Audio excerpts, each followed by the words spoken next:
10 years ago, he was severely injured. He was sold at an auction as a curiosity. He was the first acolyte of his order. To survive, he seduced a naive young man. Liam offered promises under duress. He wrote countless promissory notes. One note read, "A debt of intimacy is owed." After healing, he abandoned the man. He vanished without a trace. A decade later, his order sought new recruits. The same young man appeared at the mountain base. He held a stack of promissory notes. He said he sought enlightenment to find his lost husband. Liam trembled with a cold dread. This could not happen. He had to make this man leave. Liam had considered many ways to die. Being sold as a plaything was not one. At the final moment, his sword found its mark. He plunged it into the shadow creature's heart. The beast dissolved into screaming smoke. Liam finally relaxed his body. He let himself fall from the sky. He awoke in a Spartan, unfamiliar room. He sat up in confusion. Liam tried to ask where he was. Only a choked gasp came from his throat. He clutched his neck in shock. What had happened to his voice? He had been rendered mute. Liam tried to summon his arcane power. He found his inner reserves were completely gone. He was just a helpless, broken man. It made a grim sort of sense. The battle had been devastating. He was lucky to even be alive. The loss of his power was a small price. The door creaked open. A brutish man entered the room. He grabbed Liam's chin forcefully. He inspected Liam's face with a greedy gaze. This face was exceptionally beautiful. A rare find, perhaps once in a century. The man then threw back the thin blanket. He pushed Liam onto the mattress. His clothes were roughly torn away. The man examined his body inch by inch. Liam struggled with all his might, but he was weak from his injuries. The man easily overpowered him. This skin, this waist, these legs. The man clicked his tongue in approval. He wondered aloud which rich old man would win him. After the inspection, the man left satisfied. 2 days passed in this manner. Liam understood his situation completely. He was going to be auctioned. He had fallen near Crestfall City after the battle. Passerby found him unconscious. He was sold to traffickers for $20. The traffickers saw his potential value. They hired a doctor to treat his wounds. They worried about his unknown origins. So they had the doctor give him a silencing drug. The story made his blood run cold. As a high-ranking acolyte, he protected mortals. He had risked everything for them. He never imagined being sold by them like property. The irony was suffocating. The shadow creature he fought had terrorized this very city. Now he was powerless and mute. He was truly and utterly alone. The trafficker fed him well. He wanted Liam to look pristine for the auction. He also hired a woman to teach him servitude. Liam, of course, refused to comply. They tortured him for his defiance. He considered starving himself to death. But on the second day, he felt something. A faint spark flickered deep within him. It meant his power could eventually return. With that hope, he stopped fighting. He decided to endure the humiliation. He would find a chance to escape later. Half a month later, his wounds had mostly healed. News spread that the Ethelgard Order had cleared the city. Crestfall City was thriving again. The underground auction was back in business. The trafficker boasted about his prize. This one would sell for 100,000 at least. Liam sat on the edge of the bed. An iron chain was locked around his ankle. He listened to the men discuss his price. The next day, his hands were bound. A blindfold was tied over his eyes. He was taken on a bumpy ride to the auction house. He waited for what felt like an eternity. Someone finally pulled him onto a stage. He heard a collective gasp from the crowd. He could feel countless eyes on him. The stairs felt like physical needles. Shame and rage made him tremble. He tried to curl into a ball, but his captors forced him to stand straight. Look closely at this prize. Though a man, he is a rare beauty. The blindfold was ripped from his face. His chin was held up for all to see. The crowd murmured in astonishment. The man beside him tore off his shirt. His body was completely exposed. They described his face, skin, and form. They spoke of him like a prized show dog. "Can we touch him?" A voice called out eagerly from below. "He's just a man, what's the harm?" "Of course you can." The trafficker smiled and led him down. Liam stumbled forward obediently. Two pairs of hands reached out. They touched his face and his chest. The men praised his smooth skin. Liam's composure finally shattered. Tears streamed down his face unchecked. "Hey, don't go too far. Can't you see the poor guy is crying?" A youthful voice cut through the noise. Liam looked toward the sound. A young man sat in the front row. He seemed young, with an innocent face. His eyes were clear, not lecherous. They held a strange, almost goofy light. More surprisingly, a faint aura surrounded him.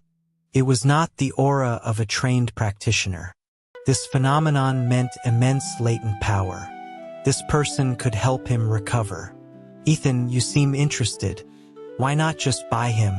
A man next to him joked. The young man, Ethan, shook his head. He said he wasn't interested in men. As Liam was pulled along, he struggled. He threw himself towards the young man. He had to be sold to someone. He would gamble on the one who could help him. Ethan instinctively caught him. Liam made pleading sounds.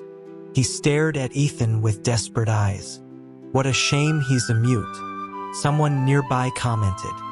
If he could speak, the starting bid would be higher. Ethan paused for a moment. He gently pushed Liam away. Liam felt a surge of panic. He tried to speak, but only gasps came out. The trafficker pulled him away again. He wanted to parade Liam around the room. In a moment of pure desperation, Liam leaned in. He kissed Ethan quickly on the lips. He hoped the message was clear. Ethan froze completely. He became as still as a statue. "Ha, it seems the beauty likes you, sir," the trafficker said with a laugh. "So, are you going to buy him?" Ethan snapped back to reality.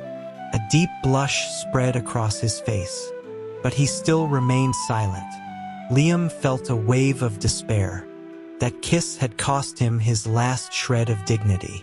He had seen others use such tactics, but his attempt had failed utterly. The trafficker continued to pull him along. He was led back to the stage. Liam knelt there, completely defeated. He had a rational plan before, but the reality was far more horrifying. If a depraved collector bought him, escape would be impossible. He would be utterly at their mercy. He once thought he could endure anything, but being touched by strangers was unbearable. The idea of true submission was unthinkable. 150,000, 200,000. The bids rose quickly. Soon the price reached 500,000. Few were willing to pay so much for a mute man. A regular slave costs 10,000. A beautiful young woman sells for 50. 400,000 could buy a star courtesan's freedom. "I'm out," Liam heard someone say. The bidding slowed down. 1 million. A familiar voice called out. $1 million. The crowd erupted in a stunned silence. Liam looked up.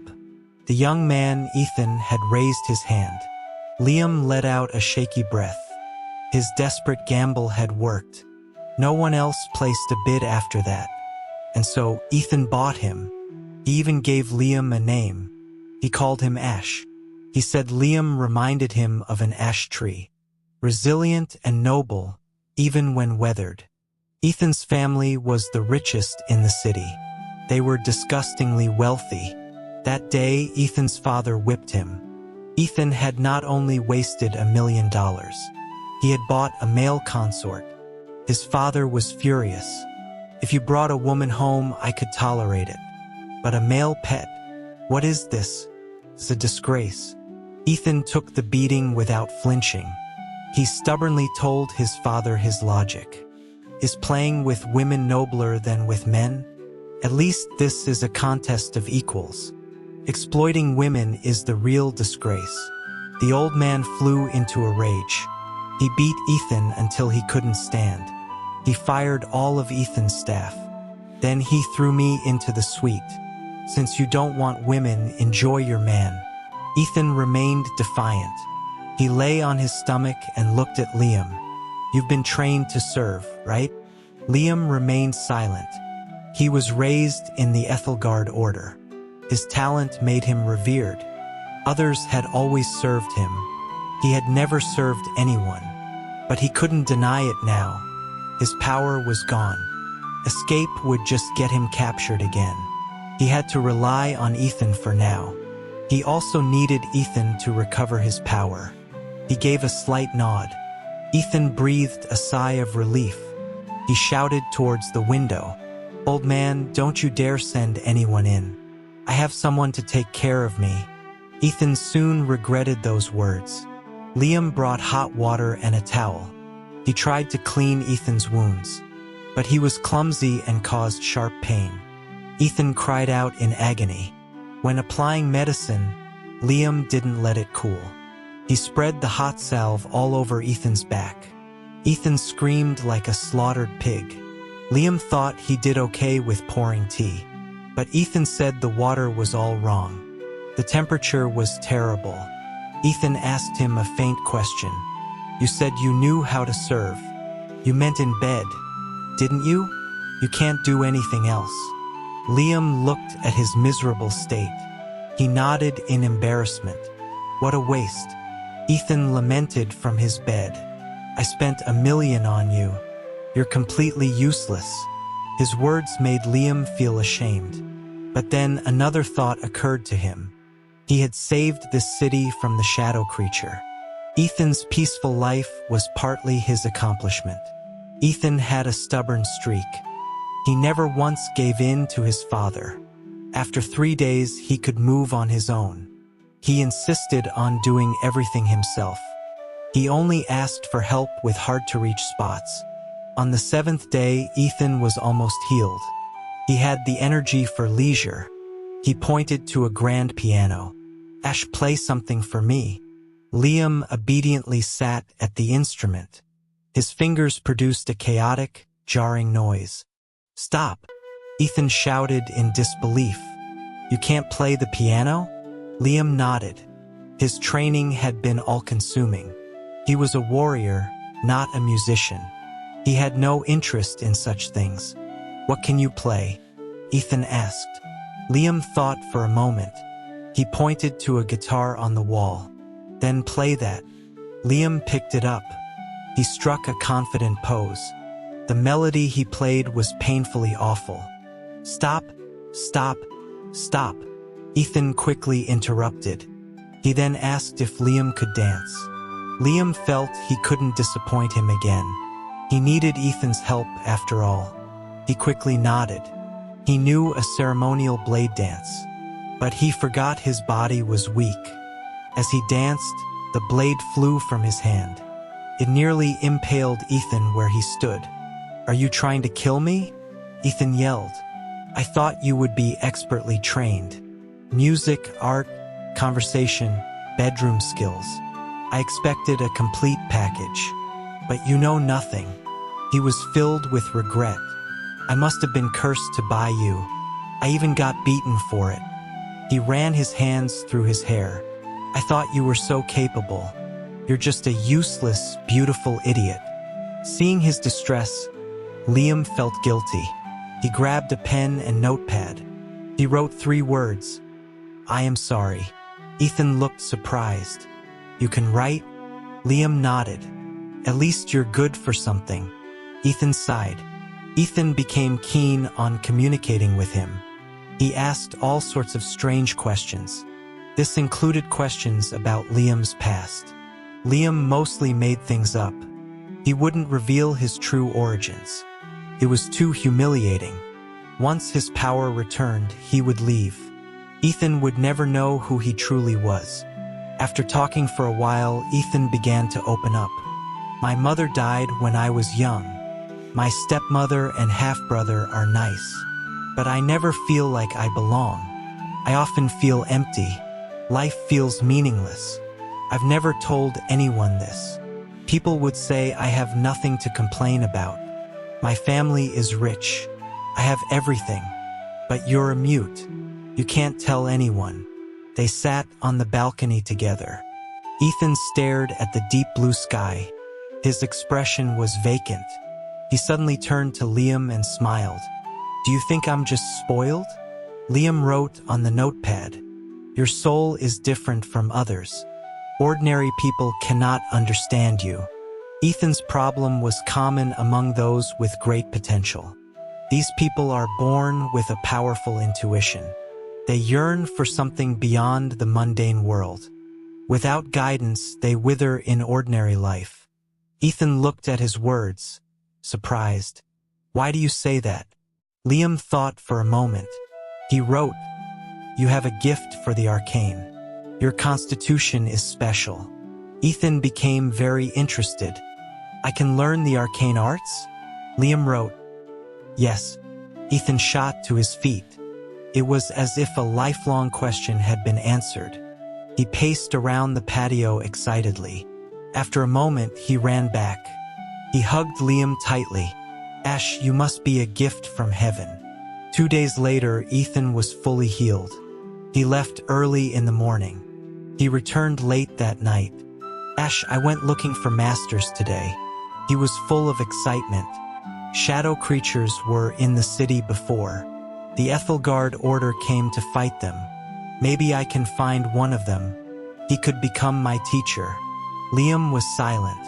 An Ethelgard acolyte was right beside him. Ethan went to bed happy. In the middle of the night, Liam crept to Ethan's bedside. He made sure Ethan was sound asleep. He slowly leaned in. He gently kissed his lips. He began to draw in Ethan's latent energy. This energy could restore his own power. This was the true reason he had chosen Ethan. Ethan's search for a master became an obsession. He left early and came home late, but his luck was terrible. He was scammed several times. He lost a significant amount of money. After a while, he grew disheartened. Ash, do you think I can really do this? They all say you need a special calling. Without it, you can't walk the path. Liam wrote, The calling will find you when it is time. Ethan smiled again. He playfully tugged on Liam's hair. Ash, I'm not that passionate about this. I just needed something to do. Otherwise, life is too empty. I'm finding that you're more fun anyway. His enthusiasm for finding a master waned. He often stayed home with Liam. They discussed strange old books and local histories. When Liam was in a good mood, he would indulge him. He shared basic knowledge of the arcane world. He claimed a relative was a practitioner. When Ethan annoyed him, he would just be mute. He wouldn't write anything. Ethan had ways to deal with that. He would talk incessantly. He buzzed around Liam like a fly. He wouldn't stop until Liam wrote something. They lived together like this. It was surprisingly peaceful. Ethan had no interest in men. He treated Liam as a friend and confidant. He could talk for hours on his own. Being with him was oddly comforting. When Ethan discovered Liam could play chess, he was delighted. Ash is a treasure trove of surprises. He insisted on playing a game. He was a terrible player. He always cheated and took back moves. It was incredibly annoying. But Liam was patient. He let Ethan get away with it. Most of the time, he was happy to waste time with him. Only when Ethan made inappropriate jokes would he go silent. Time passed slowly. Every night, Liam siphoned Ethan's energy. His technique grew more refined. The power in his core slowly grew stronger. One night, he crept to Ethan's bed as usual. He was halfway through the process. Suddenly, Ethan's eyes opened. He flipped them over in one swift motion. Liam was pinned beneath him. "Why do you kiss me every night?" His voice was husky. "You have a crush on me?" Liam was stunned. He knew about the nightly kisses.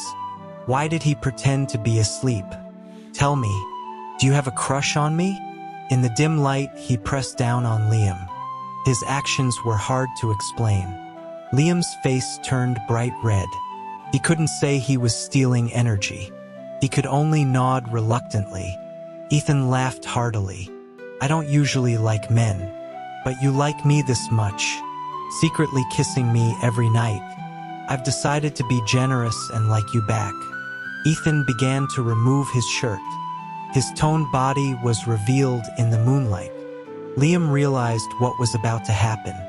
He struggled desperately. He cried out in protest, but only gasps escaped his throat.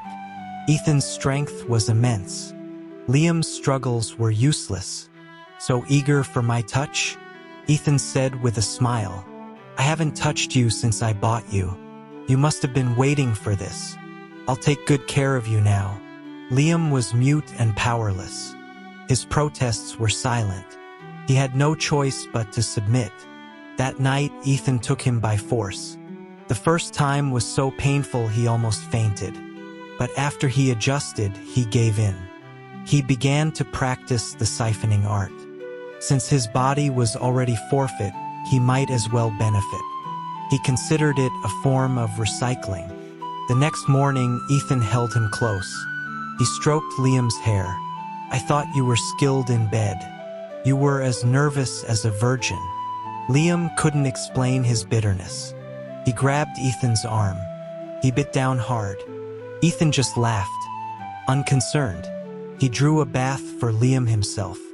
His body ached terribly, but his core was more full of energy than before. The siphoning art was far more efficient. He could recover his power much faster now. He thought he would be filled with rage, but he wasn't. After it happened, he didn't feel as repulsed as he expected. He didn't know if it was Ethan he didn't mind, or if it was the act itself. He had never experienced it before. After that night, Ethan stopped going out. He stayed home with Liam constantly. He was attentive and caring. When Liam's body recovered, he became a wolf again. This physical intimacy was beneficial. Liam no longer resisted. He told himself it was just a transaction. But the art had its limits. He could only absorb so much at once. Further acts were useless for his recovery. Ethan, however, had boundless energy. Liam could not keep up. Ethan teased him about being mute. "If you don't want it, say no. Silence means yes." Liam's power was slowly returning. His body was also healing. This included his drug-damaged throat. During another one of Ethan's advances, he cried out. For the first time, he spoke. "No." Ethan froze. "You can talk?" Ethan was overjoyed that Liam could speak. He hired many doctors for him. He spent a fortune on rare medicines. A normal person's medicine wouldn't work. But Liam let him waste the money. After all, Ethan had taken his body. It was a small price for him to pay. It made Liam feel slightly better. After a few days, Liam could speak in simple sentences. Ethan was incredibly excited. He taught Liam how to speak whenever he was free.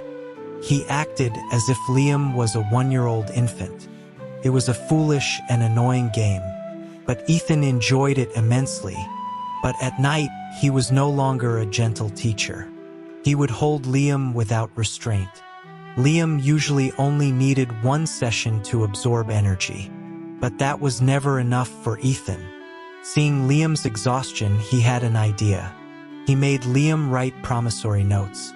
On a certain date, Ash owes Ethan 2 sessions. Signed and sealed. Liam wrote them without hesitation. His real name wasn't Ash. He never intended to repay these debts. Whenever he couldn't take it anymore, he wrote a note. Ethan would then let him rest. Over time, the stack of notes grew thick. He had no idea how many sessions he owed. It didn't matter. He was going to leave. Ethan became increasingly attached. He whispered sweet words to Liam. He fantasized about their future together. He wrote cheesy love poems. He made ridiculous promises. Liam, annoyed, would make promises back. He just wanted to get Ethan to be quiet. Ethan was overjoyed. He collected everything Liam wrote. He kept it in a beautiful box. He said it would be a family heirloom. His foolishness was almost painful to watch. Ethan spent money on information. He would leave if he got a lead on the Ethelgard order. One day he went out. He left Liam alone at home. After some time, he heard voices in the courtyard. The door was pushed open. A young man walked in. Wow, no wonder my brother is so distracted. He's hiding a real beauty here. The young man was stunned when he saw Liam. Then he ordered 2 large men to grab Liam. They tried to drag him out of the courtyard. Just as they reached the gate, Ethan returned. "Ethan, what are you doing?" Ethan demanded angrily. "Let him go now. Brother, he's just a cheap plaything. Let me have some fun." His brother, Alex, said with a smirk. A loud smack echoed in the courtyard. Alex held his cheek, staring at Ethan in disbelief. "Brother?" Ethan ignored him. He snatched Liam from the guards. He took him back inside. That night, Ethan didn't sleep. He didn't touch Liam either. He just sat by the bed with a dark expression. He was lost in thought. The next day, he took Liam to the main house. He wanted to see his father. Liam's status was too low. He was barred from entering. Inside the house, Ethan knelt. "Father, please let me marry Ash." The room was silent for a moment. "Are you insane?" His father's voice trembled with rage. "You want to marry a male consort?" Ethan held his head high. "I want to marry him. If you marry a man, you are no son of mine." The old man roared. "Then disown me." Ethan stood up. "I will marry Ash no matter what." Ethan had a huge fight with his father. He returned to his rooms. He cupped Liam's face. "Ash, don't worry. I will marry you." Liam's feelings were complicated. He never expected Ethan to marry him. He was going to leave sooner or later. His throat had almost completely healed. He told Ethan he didn't need a title. But Ethan insisted. He said Liam taught him what love was. He wanted to be with him openly and honestly. "It's not about what you want. It's about what I want to give you." If Liam were an ordinary person, he might have been moved. He might have wanted to grow old with him. But he was an arcane practitioner. He found Ethan's deep devotion baffling. Practitioners lived for centuries. Decades were a short time. He couldn't understand love after just a few months. But seeing Ethan fight for him was different. His cold heart felt a flicker of warmth. A few days later, Ethan was called away. His father entered the courtyard with guards. He intended to beat Liam to death. "You fox spirit, seducing my son." The old man pointed and screamed. "I knew you were trouble the day I saw you." Liam stood silently under the eaves. He never thought he'd be called a fox spirit. His power was partially restored. He could probably win a fight, but it wasn't enough to travel north alone. The wilds were filled with dangerous creatures. As he considered his options, Ethan ran back. Father and son began to argue fiercely. Ethan's rebellious nature was on full display. He protected Liam with his life. The story spread through the city. Everyone knew the wealthy heir was bewitched. Ethan became the laughingstock of Crestfall City. Liam didn't want to bring him down. He told Ethan again, "I don't want to marry you." But Ethan didn't believe him. He thought Liam was just trying to protect him. "Ash, you love me so much. I know you want to be my husband." Ethan had been a spoiled rich kid. He was often thoughtless. But when he realized a problem, he acted. When he bought Liam, he never thought to heal his voice. Once Liam spoke, doctors and medicine appeared. He had taken Liam to his father to ask for marriage. He realized Liam was barred due to his status. So he took the bill of sale to the city office. He had Liam's slave status officially voided. Ash, you are a free man now. You can come and go as you please. If you don't want this trouble, take this money. You can leave, Ethan said. Liam was stunned. He had been intimate with Ethan for so long. His power was on the verge of a breakthrough. Leaving now would be a huge waste. He shook his head. Ethan smiled, full of confidence. See? You can't bear to leave me. Liam remained silent. Ethan's relationship with his father worsened. They were both incredibly stubborn. The old man wanted Liam gone. Ethan refused to give in. The household was in constant turmoil. Liam tried to explain it wasn't necessary, but Ethan wouldn't listen. The more Liam was selfless, the more Ethan loved him. Others saw it as manipulation. That consort is a master of deception. I heard the maids talking outside the wall. They were being warned to stay away from him. Apparently, just looking at him was dangerous. Liam could only sigh at the rumors. Time passed. The old man continued to harass Liam. One day, Ethan snapped. He found an axe somewhere. He chopped down his father's favorite tree.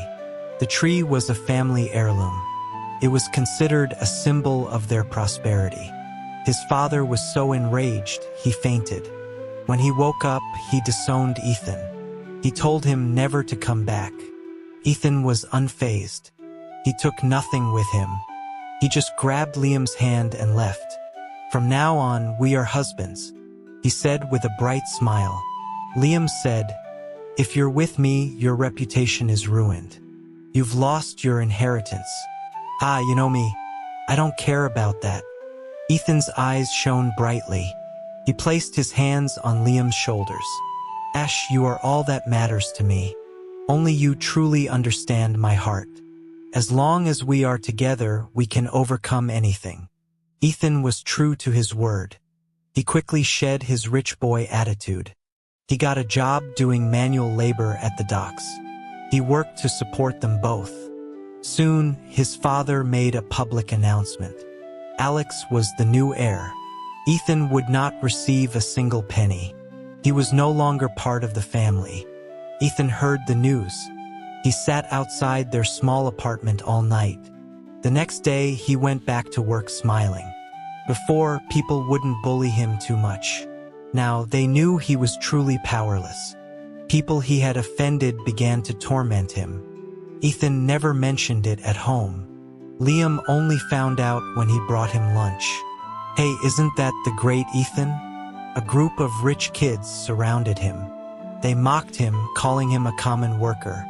Ethan ignored them and continued his work. They got angry.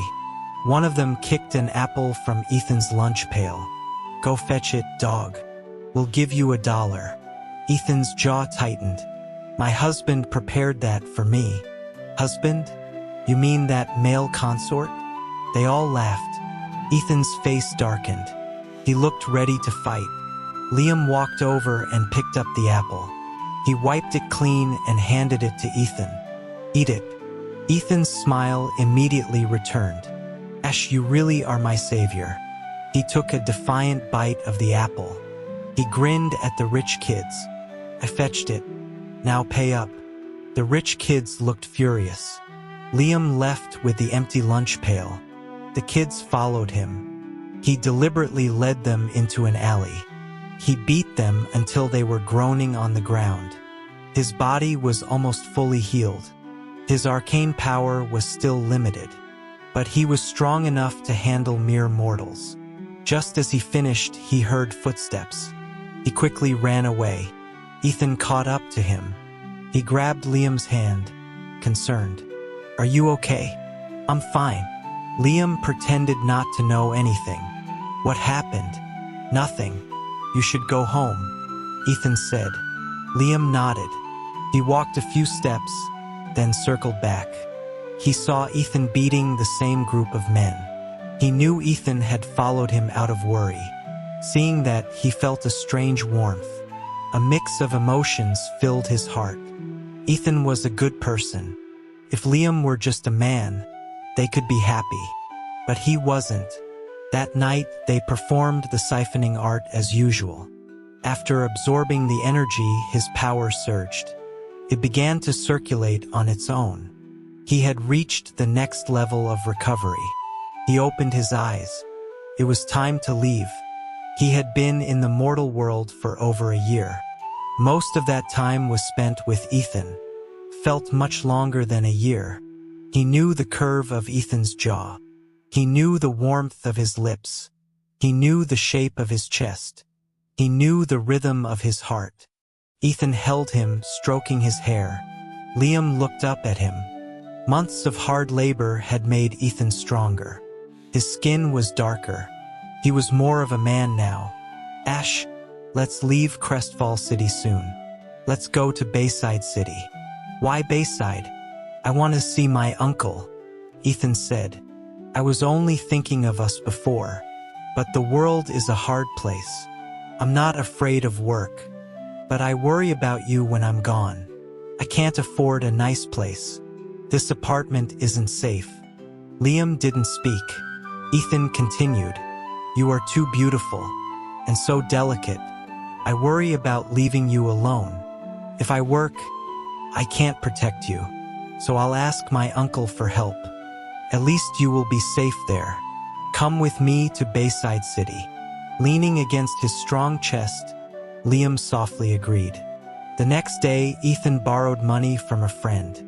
He bought supplies for the journey. He took Liam on the road. Liam should have left long ago, but he found himself going with Ethan. He didn't know why. He rationalized it. More time with Ethan meant more power. It would make his own journey home safer. That thought eased his conscience. He would see Ethan safely to Bayside. Then he would quietly disappear. The first night out of the city, they were together. Afterward, Liam felt his power surge. He flew to where he was first captured. He found the traffickers. He killed the ones who had humiliated him. He took their money. He stood amidst the carnage. He felt cold and detached. He felt no satisfaction. Slaves in the next room cried for help. He ignored them and left. He would not save mortals again. Before this, he was taught to protect mortals. He had always followed that code. But after he saved Crestfall City, its people sold him. They subjected him to unimaginable shame. His perspective had changed. If he hadn't met Ethan, he would be dead. Or worse, even with Ethan, he was a consort. He was forced into submission. Mortals had brought him to this low point. No matter how kind Ethan was, that scar remained. He had started to hate them. The hatred was a dark seed in his heart. For now, he could suppress it. At dawn, he calmly rejoined Ethan. They traveled with a caravan. It was a diverse group of people. An old, poor-looking man stood out. He was a skilled fighter. He and Ethan got along well. Ethan had changed a lot. He was no longer a reckless rich boy. He was mature and reserved. The boyish arrogance was gone. He had learned to compromise. He had learned to endure. He had learned to smile when he didn't mean it. After 3 days, Liam went to a river to wash. A figure rushed out from the darkness. He was pushed to the ground. Little rabbit, I've been watching you. You look so tender. A man's heavy breathing was in his ear. Liam didn't move. He knew the man had been following him. He also knew Ethan was watching nearby. The next moment, the man was pulled away. A scream followed. Help me, boss! The man yelled. Several other men rushed out. They surrounded Ethan, beating him. Everyone in the caravan came to watch. They held torches, but no one intervened. They were temporary traveling companions. No one wanted to get involved. The old man also stood by and watched. Ethan was outnumbered. He was quickly losing the fight. Liam crouched down. He picked up a small stone. In the flickering firelight, no one saw it fly. With Liam's unseen help, Ethan fought back. He managed to knock down his attackers. He staggered over to Liam. He put a hand on his shoulder. "Are you all right?" "I'm fine." Liam shook his head. "Good." Ethan tried to smile. Then he collapsed into Liam's arms. Liam held him, his heart a mix of emotions. After that incident, no one bothered Liam. They knew Ethan was a mad dog. He was surprisingly tough. At dawn, a scream came from the camp. "There's a dead body." Ethan woke up instantly. "Who died?" He ran over to look. His face turned pale. "The 3 men I fought last night. They're all dead." "Is that so?" Liam asked. Ethan covered his eyes. "Don't look." He protected Liam carefully. Even in poverty, he treated Liam like a prince. He did all the chores himself. He thought Liam was delicate and needed him. He never let Liam out of his sight. If anyone got too close, he would bare his teeth. Death was common on the road. The 3 bodies were left by the wayside. The caravan moved on. That evening, Ethan pestered the old man. He wanted to learn martial arts. The old man asked him why. "To protect my husband," Ethan said seriously. The old man smiled and nodded. "A noble reason, but I am not a martial artist. I am a practitioner." He gave Liam a meaningful look. Liam froze, frowning. "A practitioner?" Ethan was surprised. "You mean like a master of the arcane?" The old man nodded. "You have great potential. Your aptitude is rare. If you wish to learn, I will teach you." The old man was a practitioner. Liam knew he had been discovered. His own power was still too weak. He couldn't gauge the old man's strength. He must have known Liam helped Ethan. He knew Liam killed those men, but he hadn't exposed him. He probably meant no harm. The arcane? Ethan was stunned.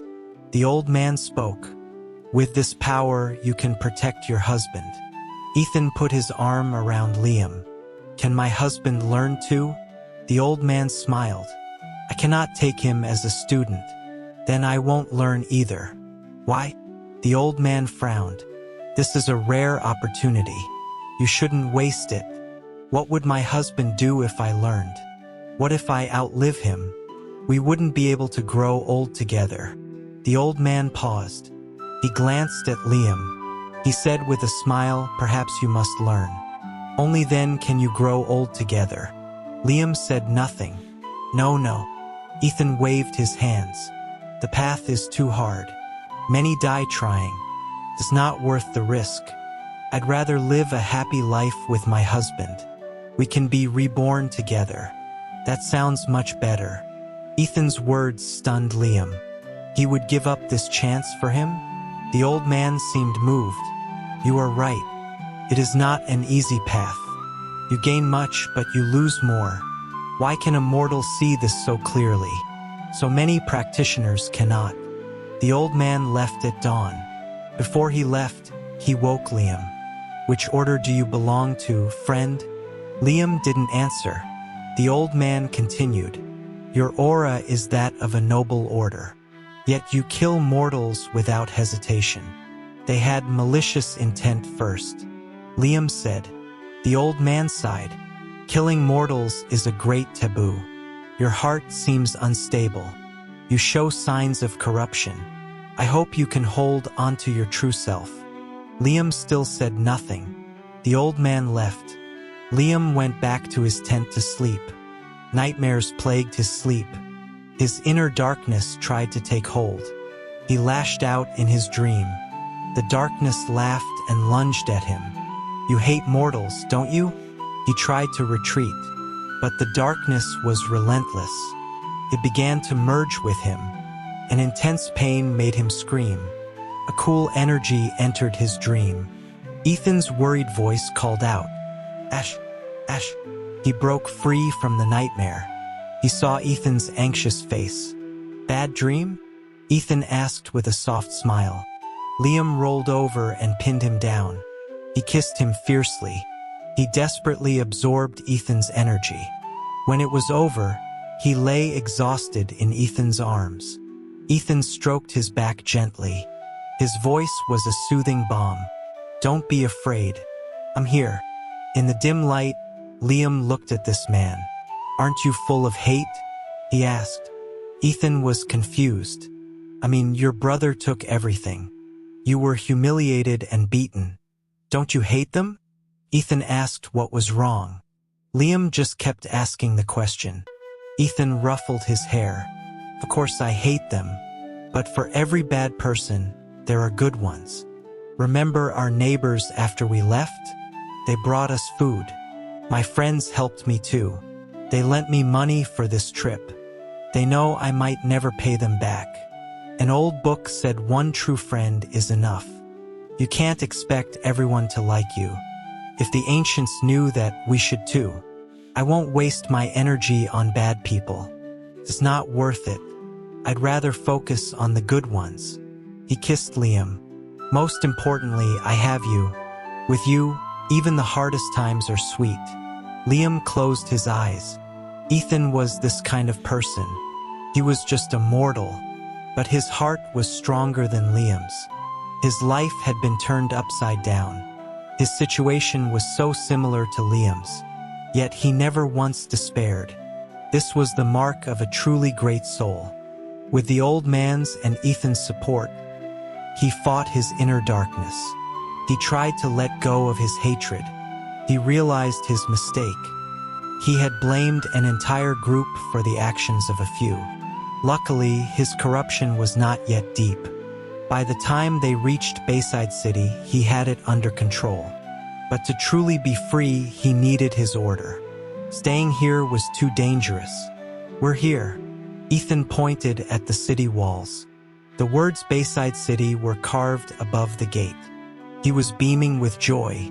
Liam nodded. We checked into a small inn. Ethan planned to visit his uncle the next day. That night, Liam held Ethan close. This time, he didn't perform the siphoning art.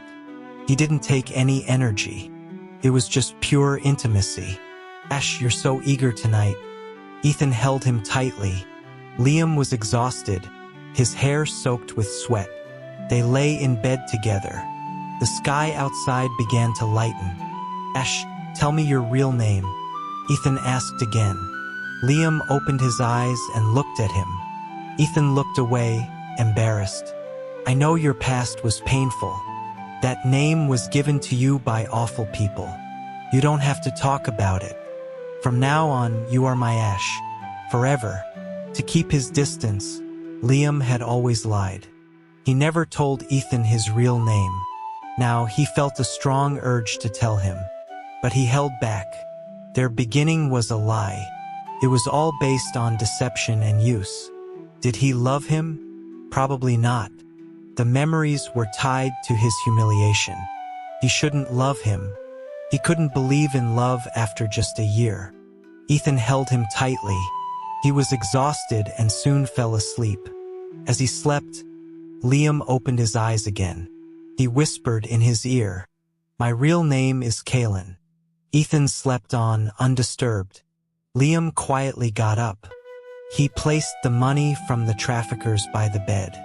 It was more than enough. Ethan had paid $1 million for him. Now the debt was repaid. "Goodbye," he said softly. He left the inn quietly. He left Bayside City behind. He traveled north. At first, he could fly short distances, but the land's magic grew stronger. His low power forced him to walk. He had to cross the wildlands. Corrupted creatures began to appear. It was not the season for new recruits. The creatures were powerful. Even being careful, he was attacked twice. He was badly injured. He barely made it through the wildlands. He was on the verge of collapse. A streak of light crossed the sky. A familiar figure landed before him. He was overjoyed. Elder Alistair. He collapsed. Kalen. When he awoke, familiar faces surrounded him. They were crying with joy. He felt like he had been gone for a lifetime. The Grandmaster checked his condition. He was taken to the spirit springs to heal. His corruption had to be purged. He was supposed to be gone for 6 months. He was supposed to send a message every month. But he had been silent for over a year. Alistair had come looking for him. He had searched near Crestfall City. He found no trace of him. They all thought he was dead. Kalen, where have you been? Alistair sat by the spring. His eyes were filled with sorrow. Liam soaked in the healing water. He didn't want to move. He didn't want to talk about Crestfall City. Alistair ruffled his hair. If you don't want to talk, that's fine. The touch reminded him of Ethan. He also liked to stroke his hair. He instinctively pulled away. Alistair paused, then withdrew his hand. Just rest and heal. The Ethelgard order was small. Many acolytes died fighting shadow creatures. The strongest became elders. Alistair had been his peer and best friend. They had been separated when Alistair was promoted. After he left, Kalen became the first acolyte. He was next in line for promotion. But now his power was shattered. That was a distant dream. Still, he was lucky to be alive. Life in the order was peaceful. Took him 3 years to purge the darkness. His power was only half restored. The rest he would have to regain through training. His rank dropped significantly. He was now the 7th-ranked acolyte. He began taking missions again. He needed to build his strength. Sometimes he thought of Crestfall City. He thought of Ethan. He wondered how he reacted to his departure. Ethan was strong and optimistic. He wouldn't fall into despair. He probably mourned for a few days. Then he would have gone to his uncle. He would forget the consort he bought. He would start a new life. He would marry, have children, and be happy. Sometimes he considered asking the Grandmaster to recruit Ethan. He had the talent, but he never found the courage. The journey to the Order was a deadly trial, and he didn't want to see Ethan here. Perhaps Ethan would find his own path. His time with Kalen had awakened his power. Someone was bound to notice him eventually. 2 more years passed. He was returning from a mission. He passed over Crestfall City. He felt a sudden urge to go down. 5 years is a long time for a mortal. It's a fleeting moment for a practitioner. After some hesitation, he descended. He walked the familiar streets again. The gates of Ethan's old home were still grand. The guards were new faces. As he got closer, he saw a change. The name on the plaque was not the same. It was a different family's name now. What happened? He frowned. He saw an old blind beggar nearby. He dropped some coins in his bowl. I have a question for you. The beggar felt the money. He smiled broadly. Ask away, sir. I know everything. I remember this being the old family's estate. Why has the name changed? That family? They're long gone. The beggar said. They were ruined a year ago. Kalen was shocked. How did they fall? What about Ethan, the eldest son? The old beggar told him the story. 5 years ago, Ethan brought home a male consort. He was completely bewitched. He fought with his father. He was eventually disowned. The old man had made enemies in business. One of them, the new owner, returned for revenge. He used deception and dark magic. The family was cursed. They fell ill one by one. The business crumbled. The old man had to call Ethan back. Ethan had gone looking for the consort, but the consort was greedy and left him. Ethan searched for 3 years. He only came back when his father wrote. He tried to save the family business, but it was too late. The old man died. The business was carved up. The house was taken by their rival. After the funeral, Ethan was thrown out. He was penniless. but he snuck back to retrieve something. He was caught. They broke one of his legs. If he hadn't just been taking some old papers, they would have killed him. Listening to the story, Kalen's heart tightened. "Where is Ethan now?" he asked urgently. "He lives in a shack on the edge of town." Kalen flew there immediately. He arrived at the familiar, dilapidated apartment. He hesitated to go inside. The crumbling walls, the cheap door. It was the same place they lived after being disowned. He used a simple spell to pass through the wall. The room was damp and dark. A simple bed was in the corner. Someone was lying on it. He walked closer and saw Ethan. He had changed so much. His skin was sallow. He was terribly thin. His hair was a mess. He was nothing like the vibrant man he remembered. He was asleep, his brow furrowed. He coughed weakly in his sleep. Kalen touched his forehead. He was burning with fever. A dark, magical energy clung to him. It was the curse. He took a healing elixir from his pouch. But Ethan's mouth was clenched shut. He couldn't get him to swallow it. He took a sip of water from a nearby glass. He fed the elixir to Ethan mouth to mouth. Just as he pulled away, Ethan grabbed him. He kissed him fiercely, like a starving wolf. Kalen was shocked. He instinctively pushed him away. Thud. Ethan's head hit the bed frame. He woke up. Their eyes met. For a moment, Kalen's blood ran cold. He drew his ceremonial knife. He struck Ethan on the head with the hilt. Thud. In his panic, he used too much force. A normal man would have been knocked out, but Ethan just stared at him. Kalen's mind went blank. He struck him again. Thud. Blood trickled down his forehead. He finally slumped back. "So dizzy. Am I dreaming? I think I'm seeing Ash." "You are dreaming," Kalen said quickly. He grabbed Kalen's hand. "It has to be a dream." "Yes, you're dreaming. Ash, I missed you so much." He pulled Kalen into a hug. "Ash, where are you? I've been looking for you. Were you in danger?" "I'm sorry. My family had a crisis. I had to come back.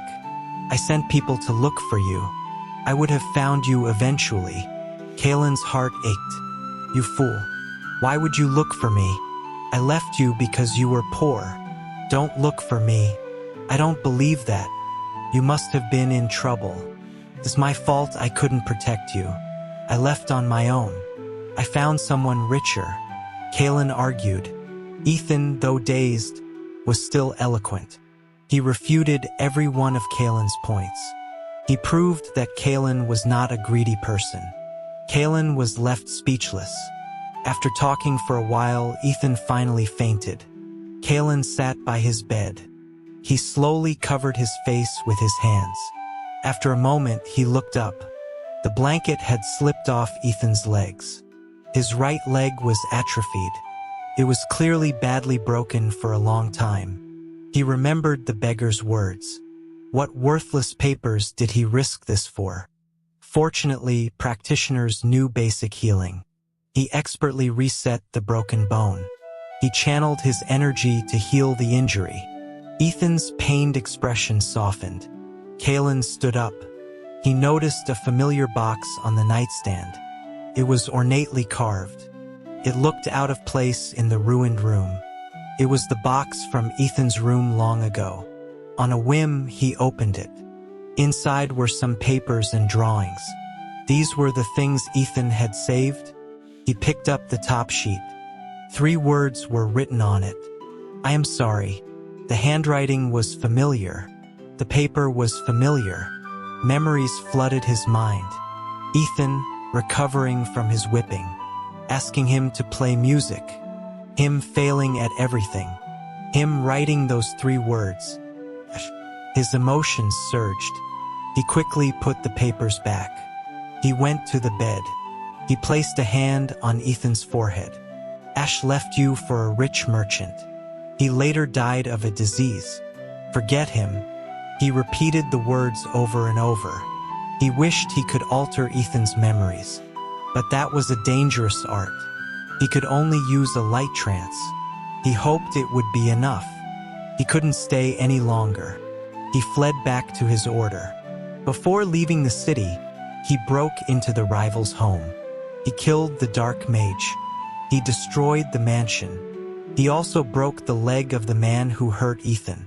The curse on Ethan's family was vicious. It was meant to kill them all. Ethan had only survived because of his own latent power. Kalen couldn't imagine what would have happened if he had been any later. After seeing Ethan, his mind was in turmoil. His training stalled. For 3 years, he made no progress. His inner darkness began to grow again.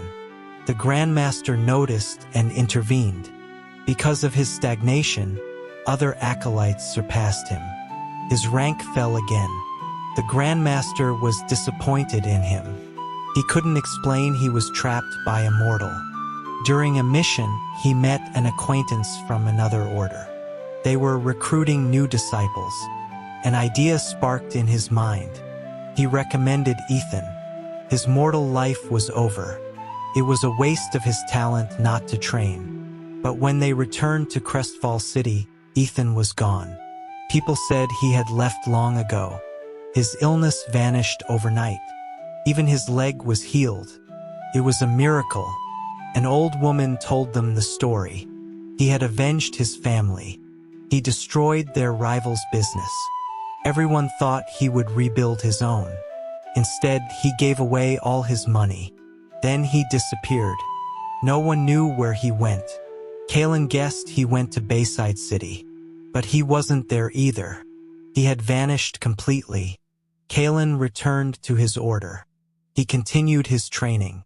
Perhaps knowing he would never see Ethan again freed him. His progress slowly resumed.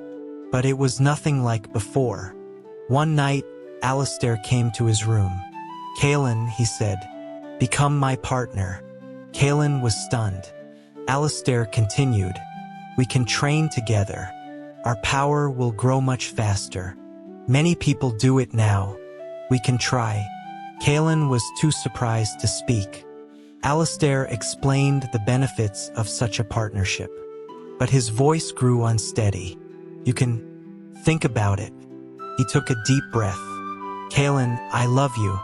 Kalen said nothing. He refused Alistair. He left, looking defeated. After that, several other senior acolytes approached him. They all asked him to be their partner. He learned Alistair had been warding them off. He made everyone think Kalen was his. Now that he was rejected, they saw their chance. Kalen didn't know whether to laugh or cry. He refused them all. 2 more years passed. The Wildlands' energy weakened again. It was time for the Order's decennial recruitment. The mountain gates were opened. Kalen was chosen to oversee the trials. He had to judge the candidates. He also had to protect them. Anyone could try to join. But first, they had to cross the Wildlands. Survival was not guaranteed. Many people started the journey. Few would finish. The 5,000-mile trek weeded out half. The Wildlands killed another half. The test of aptitude would filter out more. The final gate was a trial of its own. Only the best would remain. Kalen waited at the edge of the Wildlands. Soon, a lone figure emerged from the dust. It was a man carrying a pack. His clothes were ragged, but he walked with a confident swagger. He had crossed the Wildlands so quickly. It was impressive. Kalen flew above him for a better look. He saw the man's face. He froze. It was a handsome face. Tan skin, a strong nose, lips that seemed to be perpetually smiling, and deep, intelligent eyes. It was all too familiar. Ethan. It was him. He had come to the Order. Kalen was happy he was alive, but his presence here filled him with dread. He had crossed the Wildlands unharmed. That meant his power was significant. The last time Kalen saw him, he was immortal. How could this be? Kalen flew around in agitation. The month-long trial period ended. About 70 people made it to the gates. The 6 elders and the Grandmaster were present. Other acolytes stood nearby. Kalen, stand by my side, the Grandmaster said with a smile. Kalen quickly refused. Grandmaster, I am ranked 10th now. Let a senior acolyte stand with you. He didn't want Ethan to see him. The Grandmaster agreed. The 70 candidates began the aptitude test. Ethan was the first. He walked forward calmly. He was not humble, but not arrogant. After the test, the Grandmaster was pleased. Ethan, why do you wish to join our order? Ethan replied respectfully, I seek this path because my husband ran away. The crowd murmured in surprise. Kalen, hidden in the crowd, flinched. For thousands of years, no one had given that reason. The Grandmaster was stunned. The elders exchanged confused glances. An elder asked for clarification. Ethan explained, 10 years ago, a practitioner pretended to be a consort. He seduced me and stole my heart. He promised me a lifetime together. Then he disappeared. I thought he was in trouble. I searched for years. A family matter called me home. He came back to me then. He tried to erase my memories. But my mind is strong. I remembered him. That's when I knew he was no mortal. I knew if I walked the arcane path, I would find him. The entire assembly was in an uproar. The acolytes next to Kalen whispered, he must be lying. Why would a practitioner do that? He doesn't seem like a liar. It's a strange story to invent. I wonder who it was. To deceive someone like that is despicable. A consort, that's so humiliating. If he's found, he should be publicly shamed. The chatter grew louder. Kalen's heart pounded. His hands trembled in his sleeves. If Ethan found him, he would be ruined. He couldn't let that happen. Kalen, are you all right? You look pale. An acolyte next to him asked. I'm fine, he managed to say. On the stage, Ethan opened his pack. He took out a familiar box. Kalen felt a terrible sense of foreboding. I know you may not believe me, so I brought proof. Inside are my husband's writings and his promissory notes. The handwriting will prove my story. Kalen almost fainted. He brought those things with him. And the notes, the scandalous, intimate notes. If anyone saw them, he would be disgraced. He had carried them for 10 years. He had brought them all this way. He had come to collect his debt. You have writings and notes? The Grandmaster was curious. Bring them here. Others leaned in, eager to see. Grandmaster. Kalen appeared behind him.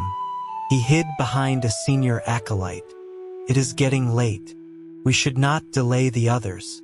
The Grandmaster nodded. He told Ethan to step aside.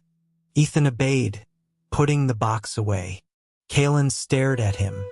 He had to get him thrown out, or at least destroy that box. The trials continued. The next was the Spirit Springs. It tested a candidate's compatibility with the Order's energy. Then came the Spirit Beasts, a trial of compatibility with the mountain's creatures. As an overseer, Kalen could interfere. He planned to make Ethan fail. Alistair led the candidates to the springs. Men and women entered the water separately. They had to endure the energy for 1 hour. Kalen tried to find Ethan's pack, but a senior acolyte was guarding the room. He failed to find it. He flew above the springs. He would have to deal with Ethan directly. He found Ethan in a secluded corner. He secretly channeled the spring's energy. He focused it all on Ethan's location. The water around him began to boil. The immense energy should have been unbearable. Ethan's skin turned red. Sweat beaded on his forehead. But he didn't leave the water. He noticed something was wrong. He moved closer to the other candidates. How are you guys feeling? He asked. Fine. They replied, "Feels like a normal hot spring. But look at them." Ethan pointed to the other springs. The people there were clearly struggling. Ethan shouted for an elder. "Elder, I think there's a problem with this spring." 2 elders flew over. Kalen quickly dispersed the energy. The spring returned to normal. The other candidates in Ethan's spring suddenly cried out in pain. The elders found nothing wrong. Ethan passed the trial. Next was the beast trial. This was Kalen's last chance. He made a deal with 2 great eagles. He offered them rare spirit fruit. In return, they would attack Ethan. He showed them who to target. The candidates had to walk up the mountain. If a beast attacked them, they failed. Ethan walked confidently at the front. As he passed the eagles' territory, they attacked. Alistair was confused. This was usually the easiest trial. Kalen flew closer to watch. Ethan dodged the eagles' attacks. 1 eagle grabbed his pack. It flew up and dropped it into the dense forest below. Kalen was disappointed, but also relieved. At least the box was gone. Ethan, now unburdened, ran up the mountain. He was about to escape. He threw a dried spirit fruit into the air. The eagles abandoned him to fight over it. Ethan reached the next territory. Kalen was furious. He decided to act directly. He used a forbidden technique. He controlled several beasts at once. He sent them all after Ethan. He could feel Ethan struggling. He wouldn't last long. "Kalen, what are you doing?" Alistair appeared, his voice sharp. Kalen was startled. "Please, brother, don't ask. Just pretend you didn't see." Alistair broke his spell. He demanded an explanation. 15 candidates reached the summit. Ethan was among them. He was scratched and bruised, but he had made it. He raised his hand. "Elder, why did the beasts only attack me?" A senior acolyte said it was being investigated. Ethan then mentioned the strange incident at the springs. "I think someone is trying to stop me." Everyone laughed. "Why would anyone do that? We don't even know you." Ethan just smiled. "Maybe not." The new disciples were formally introduced. Kalen feigned illness to avoid the ceremony. The next day, he heard Ethan's voice. "Acolyte Kalen, I am a new disciple, Ethan. I heard you were ill. I've come to visit." Kalen pretended to be asleep in his sealed room. He later heard that Ethan had found the box. He had spent days searching the forest. Kalen was shocked. He had to destroy those notes. He sent a gift of spirit wine to all the new disciples. In Ethan's wine, he added a sleeping potion. That night, he snuck into Ethan's room. "What are you looking for?" A voice spoke from the darkness. Kalen froze. A hand reached for him. He dodged and fled. Ethan was awake. He hadn't drunk the wine. Back in his room, he noticed something missing. His jade pendant was gone. He avoided all gatherings for a month. But the Grandmaster summoned him to a great assembly. He tried to hide in the crowd. He saw Ethan approaching. He didn't dare look up. Ethan greeted all the elders one by one. Kalen began to relax. Then a hand reached out, pulled him from the crowd. He was face to face with Ethan. Ethan held his wrist tightly. He smiled. "So this is the famous acolyte Kalen. It is an honor to finally meet you." Ethan didn't expose their past. This made Kalen even more anxious. That night, he went to Ethan's room. The door was open as if expecting him. Ethan was sitting at a table drinking tea. "Sit." Kalen sat opposite him. "What do you want? How can I get the box back?" Ethan's smile faded.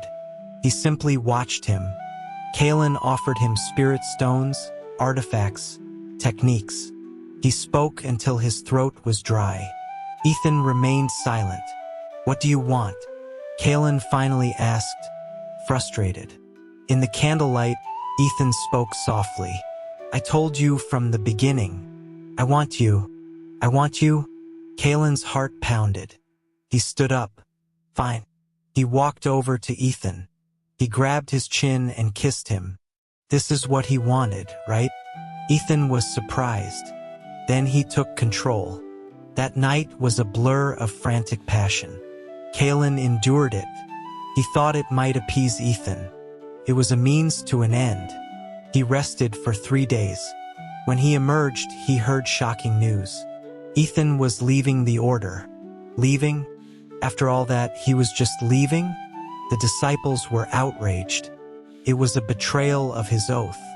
Kalen rushed to the dungeons. Ethan had been imprisoned for his impertinence. Why are you leaving? Kalen asked. Ethan smiled sadly from his cell. Why? Don't you want me to? I realized you were trying to stop me. You really didn't want me here. My only wish was to see you again, to know you were okay. Now my wish is fulfilled. You are doing well. I am content. The box was never found.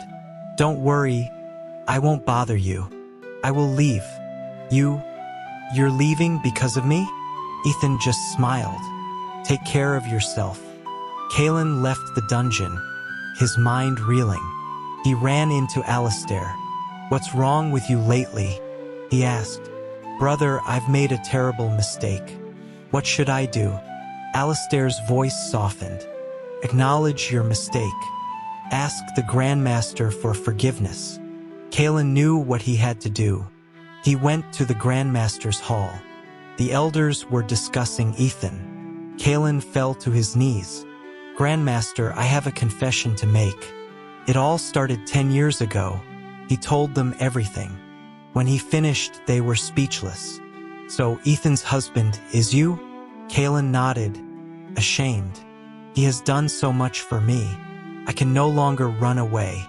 I am willing to take responsibility. I will become his partner.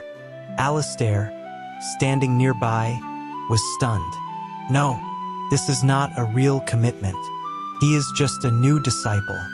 He is not worthy of you. Brother, I was wrong. I must make this right. My training has stalled because of this. The Grandmaster sighed. So be it.